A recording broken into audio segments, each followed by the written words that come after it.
اللہ نے تمہیں دین بطور زندگی کے طریقے کے عطا فرمایا ہے۔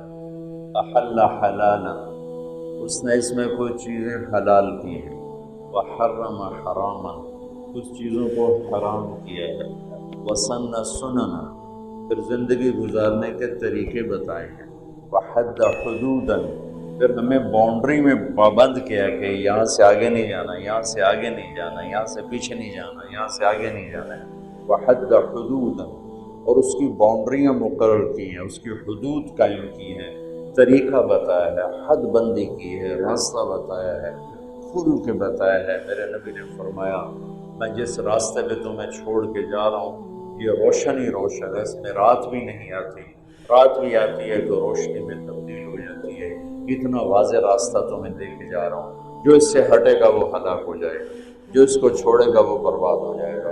وَجَعَلَهُ سَهْلًا سَمْحًا وَاسِعًا وَلَمْ يَجْعَلْهُ ضَيِّقًا، اور اللہ نے اس دین کو آسان بنایا ہے، کشادہ بنایا ہے، نرم بنایا ہے، اور اس میں کوئی تنگی نہیں ہے، اس میں کوئی تنگی نہیں ہے۔ اب یہ اللہ کے نبی کا وعدہ ہے اور اللہ کی طرف منسوب کر کے وعدہ ہے کہ یہ آسان ہے، یہ نرم ہے، یہ کشادہ ہے، اس میں کوئی تنگی نہیں ہے۔ لیکن آج کا مسلمان دین سے کیوں باغی ہو، دین سے ہی کیوں ٹکر لے رہا ہے؟ مسلمانوں کی اولاد کہہ رہی خدا کہاں ہے ہی کوئی نہیں، مسلمانوں کی اولاد کہہ رہی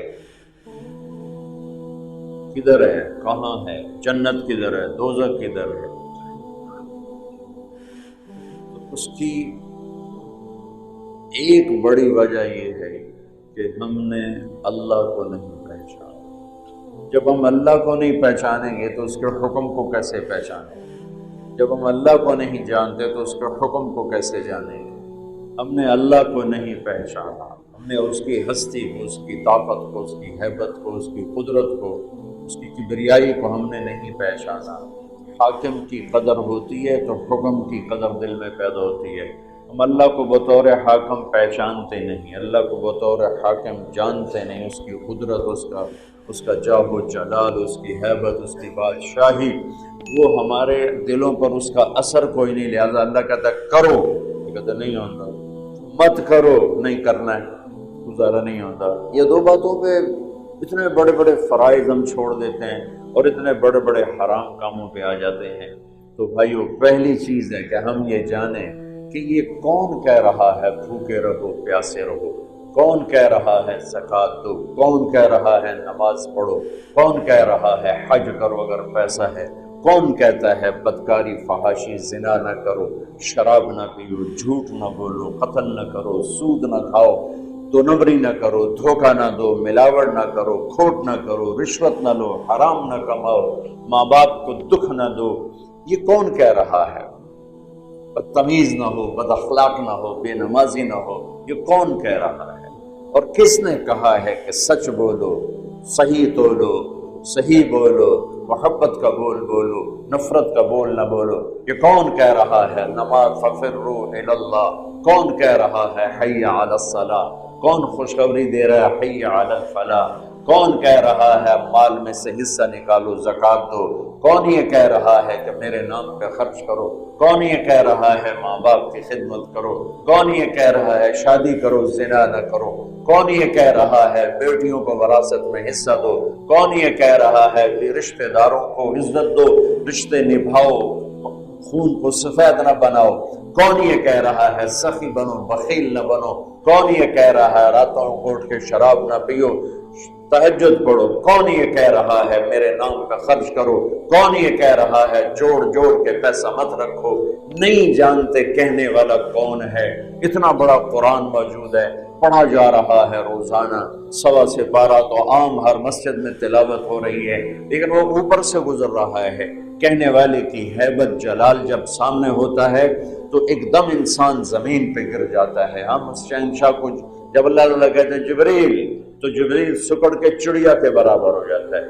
جبریل اپنے اصلی قد میں آ جائے تو حدیث میں آتا ہے اس کا سر عرش سے ٹکراتا ہے اور پاؤں زمین سے ٹکراتے ہیں۔ اتنے بڑے قد والا فرشتہ ہے جبریل، اگر اپنے اصلی قد میں ہو تو سر اس کا عرش سے ٹکراتا ہے اور پاؤں اس کے زمین پر آ کر لگتے ہیں۔ جب اللہ کہتا ہے یا جبریل، تو ہیبت سے سکڑ کے یوں چڑیا کی طرح ہو جاتا۔ تسبح له السماوات السبع والارض ومن فيهن وان من شيء الا يسبح بحمده ولكن لا تفقهون تسبيحهم۔ تم اپنے اللہ کی مانو نہ مانو، تسبیح پڑھو نہ پڑھو، ساری کائنات تیرے رب کی تسبیح پڑھتی ہے، ساری کائنات تیرے رب کی نماز پڑھتی ہے، ساری کائنات تیرے رب کی اطاعت کرتی ہے۔ کل قد علم صلاته وتسبیحه، ہر شے کو اللہ تعالیٰ نے نماز بھی سکھا دی ہے، تسبیح بھی سکھا دی ہے۔